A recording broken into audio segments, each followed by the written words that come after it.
শুভ সকাল বন্ধুরা।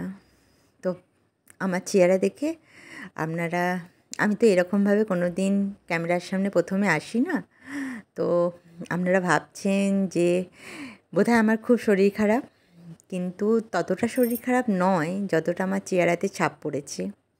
কারণ আমার এই বয়ঃসন্ধিক্ষণটার মধ্যিখানটা দিয়ে আমি যে অবস্থাটা দিয়ে এখন রান করছি, এখন একটু চেহারাটা ডাউন হচ্ছে, তবে এটা আমি ওভারকাম করার চেষ্টা করছি।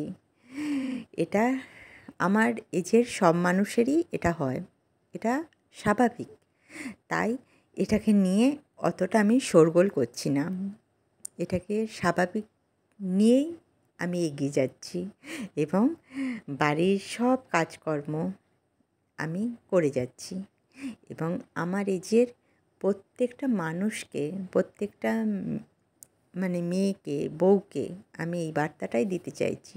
এটাকে স্বাভাবিক নিয়ে তোমরা কাজ করো, এগিয়ে যাও, তাতে শরীর ভালো থাকবে, মন ভালো থাকবে। সকালবেলা উঠে পড়লাম ছেলেকে নিয়ে ঘুম থেকে।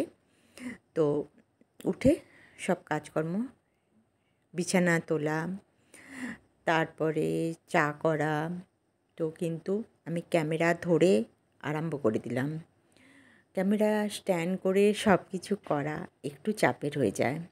শিবাও কিন্তু এখন নেই আমার সঙ্গে, শিবা একটা ইমার্জেন্সি কাজে আউট অফ স্টেশন। তো আমাকে এখন এই ক্যামেরা ধরে সব কিছু করতে হবে। যেহেতু আমার চ্যানেলটা ডেলি ব্লগের, আমাকে ডেলি ভিডিওটা দিতে হবে, আমার ডেলি লাইফস্টাইলটা দেওয়াটা আমি দরকার বলে মনে করি। সেহেতু আমি করব বলেই ঠিক করেছি, তাই আমি ভিডিওটা করব। তো আমি আমার ছোট ছেলেকে নিয়ে আমি ছাদে এলাম। ওকে বললাম যে বাবু, তুই আমার গাছগুলোতে একটু জল দিয়ে দে। আর আমি কিছু জামা কাপড় ছিল, ওগুলো মাখা ছিল, তো ওগুলো ভাবলাম যে একটু মেশিনে দিয়ে, ওগুলো মেশিনে দেবার তেমন কিছু ছিল না, মানে ভাবলাম মেশিনে দেবো, কিন্তু মেশিনে দিতে গিয়ে দেখলাম যে এই কটা জামা কাপড়, তো ওই জন্য দেখলাম হাতে কেচে নিই। তো বিপদ ওইখানেই আমার হলো। তো শরীরটা ততটা ভালো ছিল না। প্রথমে কটা জামা কাপড় আমি আগের দিন ওগুলো বালতিতে এক বালতি মেখে রেখে দিয়েছিলাম। তো আমি ওটা দেখে পরে আমি মেখে রেখে দিয়েছিলাম। তো মাখাটা ভাবলাম যে কেচে মানে ওই জাস্ট জলে ডোবালাম, ডুবিয়ে ওগুলো মিলে দেবো। তো মিলে দিয়ে আমার হয়ে গেল। তো আমি ওগুলো তো গাছে জল দিয়ে দিলাম আর ওগুলো মিলে দিয়ে চলে এলাম। কিন্তু না, হলো না। ওই যে আমি ফার্স্টেই বিপদের কথা বললাম না, ওইটাই, সেই বিপদের কথাটাই বলছি। আমি এরপরই ওয়াশিং মেশিনটা খুলেই দেখছি আবার যতটা জামা কাপড় আমি কেচেছিলাম ঠিক ততটা জামা কাপড়ই ওয়াশিং মেশিনে পড়ে রয়েছে। তখন আমি ভাবলাম যে যা, তাহলে তো আমার ওয়াশিং মেশিনটা চালালেই ভালো হতো। তো আমি আবার ওইগুলোকে ছেড়ে দিয়ে চলে আসতেও পারলাম না, ওইগুলোকে আবার আমার কাচতে হলো। আবার ওইগুলোকে আমি ওয়াশিং মেশিন চালিয়ে কাচতেও আমার খারাপ লাগছে, আবার ওই কটাকে ওয়াশিং মেশিন চালিয়ে কাচতে যাব। প্রথমেই যদি আমি ওয়াশিং মেশিন চালিয়ে কেচে দিতাম তাহলে আমার পুরো ওয়াশিং মেশিনটা লোড হয়ে কাচা হয়ে যেত।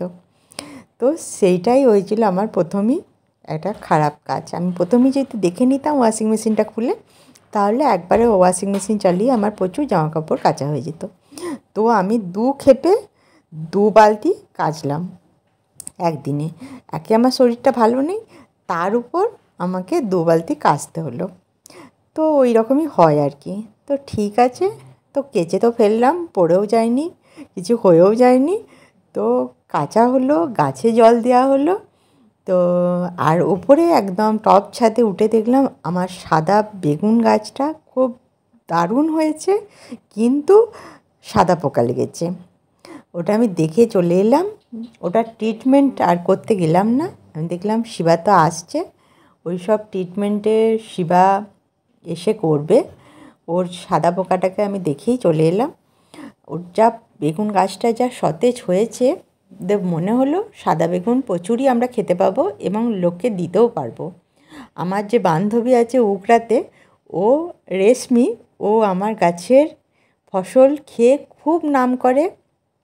আর প্রতিবার বলে যে শান্তা, তুমি যখন আসবে মানে উকড়া, তখন আমার গাছের সব শাক সবজি আনতে বলে। তো আমি যখন যাই ওর জন্যে কিছু নিয়ে যাই, মানে ও আমাকে সত্যিই খুব ভালোবাসে। তো এই যে এত জামা কাপড় আমি নিজে হাতে কেচে ফেললাম, তো সেটাই আপনাদের দেখাচ্ছি। নিজের ঘরের কাজ করাটাকে আমি খুব ভালোবেসে করি। আমার খুব ভালো লাগে করতে, কারণ নিজের ঘর তো, আমি নিজেকে ভালোবাসি, আমার ঘরটাকেও আমি খুব ভালোবাসি। কারণ আমি অনেক কষ্ট করে বাড়িটাকে করেছি, নিজের মনের মতন করে। শুধু এই বাড়িটা নয়, আমি উকরার বাড়িটাকেও।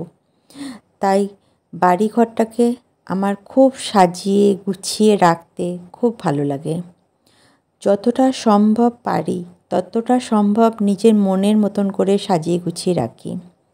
রান্নাঘর বলুন, শোয়ার ঘর বলুন, সব ঘরই। এমনকি বাথরুম টাথরুমও আমি খুব পরিষ্কার পরিচ্ছন্ন রাখি। যে জায়গাগুলো মানুষ সবসময় পৌঁছতে পারে না, সেই জায়গাগুলো আমি বিশেষ করে পরিষ্কার রাখি। এবং ছাদ, যেগুলো প্রতিদিন না পরিষ্কার করলেও চলবে, আমি সেই জায়গাটা পরিষ্কার করে নিই। গাছপালা করলে পরে ছাদে ড্যাম্প হবে, এগুলো লোকে খুব ভয় পায়। তাই আমি ড্যাম্পের হাত থেকে বাঁচার জন্য ছাদের গাছপালাগুলো ঠিকঠাক পরিষ্কার রাখি। গাছের পাতা পড়লে সেগুলো সঙ্গে সঙ্গে তুলে নিই। ড্যাম্প কিসে লাগে? গাছপালা পড়ে নোংরা হয়ে গেলে তবেই তো ড্যাম্প লাগে। তাই ওগুলো আমি পড়লেই সঙ্গে সঙ্গে তুলে রাখি। তার জন্য আমি একটা ব্যবস্থাও করে রেখেছি ছাদে।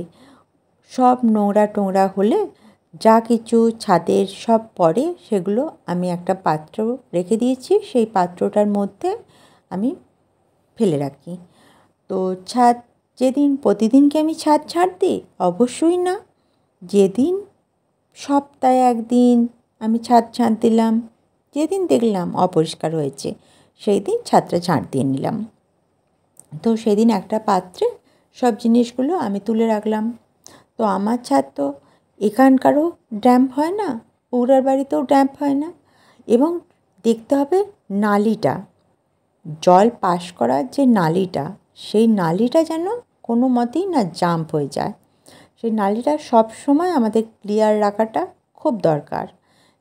সেটা আমাদের ছাদেরই বলুন আর বাথরুমেরই বলুন, সেগুলো সবসময় আমাদের মানে নজর রাখতে হবে।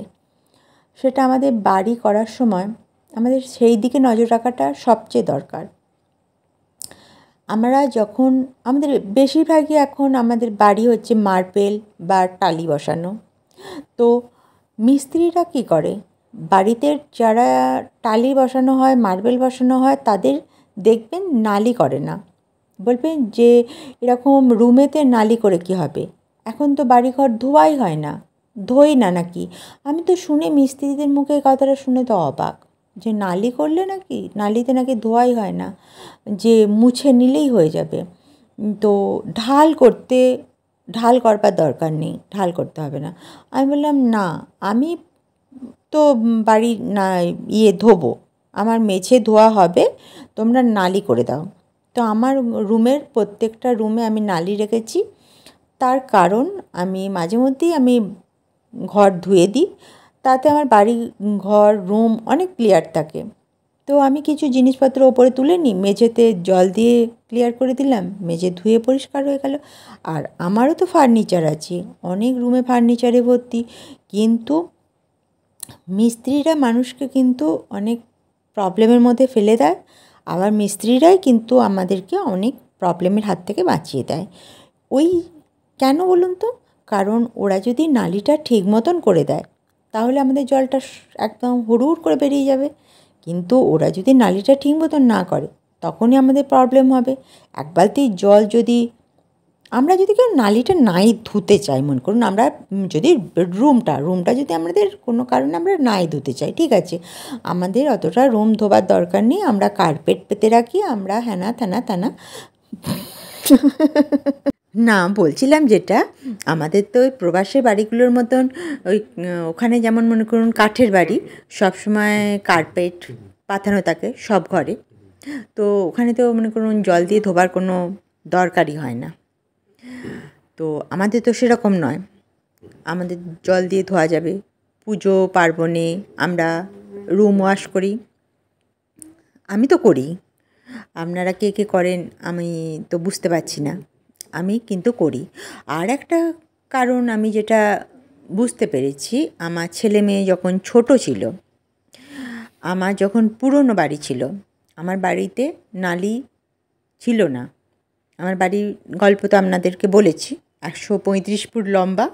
তো জানলা ছিল, তো একদম 135 ফুটের এক মাথায় একটি জানলা, আবার উত্তর দিকে একটি জানলা, আবার 135 ফুটের একদম দক্ষিণ দিকে একটি জানলা। তো মধ্যিখানে নালির কোনো বাষ্প ছিল না। তো আমার ছেলে মেয়ে যখন ছোট ছিল, তো বুঝতে পারছেন ছেলে মেয়ে ছোটো থাকলে কি বমি টমি এসব করে ফেলতে পারে। তো বাচ্চারা ছোটো থাকলে এটা তো হয়, এটা তো স্বাভাবিক। তো ওদের এরকম যখন হয়েছে, আমার এতটা প্রবলেম গেছে, আমি রুমে করে ফেলেছে, তো সেই বমিকে আমাকে হাতে করে করে তুলতে হয়েছে, সেটা ন্যাতা দিয়ে মুছতে হয়েছে, সেটা আবার আমাকে বাথরুমে গিয়ে ফেলতে হয়েছে এরকমভাবে। তো সেটা কিছু করার নেই, সে দিনগুলো আমি পেরিয়ে গেছে আমার লাইফ থেকে। এখন ওগুলো ওরা আমার বড় হয়ে গেছে, এখন কিছুদিন পর আমার নাতি নাতনি হবে। তো সেই জন্য এখন আমার সেই রকম বাড়ি এখন তৈরিও হয়ে গেছে। তো এই আর কি এরকম। আর আজকের দিনটা তো আমার মানে এই চরম কাজ, আমি উগড়া থেকে সব জিনিসপত্র নিয়ে এসেছিলাম, সেই জিনিসগুলো সব আমি বার করেছি। তো এত জিনিস বার করেছি যে মানে প্রচুর ফেলে দেওয়ার জিনিস। মানে আমি বারগুলো ইয়ে করে করে দেখছি যে কোনগুলো রাখবো কোনগুলো ফেলবো। সংসারে এত জিনিস মানুষের থাকে যেগুলো অধিকাংশ জিনিসই মানুষের ফেলে দেওয়া, কিন্তু আমরা সংসারী মানুষ রেখেই দিতে থাকি, কোনোটাই ফেলতে পারি না। আর দেখবেন যাকে রেখে দিই সেই একদিন না একদিন কাজে লাগবেই লাগবে, এটাই হচ্ছে বাস্তব। তাই আমরা ফেলিও না, আমরা সংসারী মানুষরা কোনো জিনিসই ফেলি না। সেরকম করতে করতে মানুষ একদম মানে চাপা পড়ে যায় জিনিসের ইয়েতে। তাই আমাদের উচিত যেগুলো মানে কাজে লাগে না অনেক দিন যাবত, অন্ততপক্ষে 6 মাসে আর একবারও টাচ করি না, সেগুলোকে মানুষ বাতিল করে দেওয়া উচিত। তা না হলে তো বাড়িঘরটা ওই পুরনো জিনিসের চাপেই ইয়ে হয়ে যাবে। তাই আমি একবার বসে পরে কিছু মানে জিনিস বাতিল করে দিই। যে আর কিছু কিছু ওষুধ তো মনে করুন ডেট এক্সপায়ার করে যায়, ওগুলো তো ফেলে দিতেই হবে। এক্সপায়ারি ওষুধ তো আমাদের কাজে লাগানো যাবে না, ওগুলো তো ফেলে দিতেই হবে। তাই সেগুলো আমি আজকে বসেছি ওরকম কিছু জিনিস ফেলে দিতে। তো একদম খুঁজে খুঁজে হয়রান, তো চান টান কিছু করিনি, কিন্তু মধ্যিখানে আমার খাবার খাওয়া হয়ে গেল। নিচে গিয়ে খাবার খেয়ে এসে আবার আমি কাজ করছি, কারণ দেখলাম যে আজকে এই গণ্ডগোলের কাজটাকে আমাকে শেষ করে ফেলতেই হবে। কারণ এই কাজটাকে আর আমি ফেলে রাখতে চাইছি না, আর এটাকে আমি দেখতেও পাচ্ছি না। আমি সারা বাড়ির সব জিনিসপত্রগুলো তুলে নিয়ে এসে আমি ছাদে রেখে দিয়েছি। তো আজকের এই আমার এই সারাদিনের কাজ দেখে তো আপনাদের খুব টায়ার্ড হয়ে গেলেন। তো আজকে আমি যাই, টাটা বাই বাই। তো সবাই ভালো থাকবেন, সুস্থ থাকবেন, সবাইকে ভালো রাখবেন। আর ভিডিওটা যদি একটু ভালো লেগে থাকে, আমার পাশে থেকে আমাকে একটু মনের জোর দিয়ে আমার মনের জোরটা একটু বাড়াবেন, তাতে আমার কাজ করার জোর বাড়বে, আমি সংসারটাকে আরও সুন্দর করে সাজিয়ে তুলব।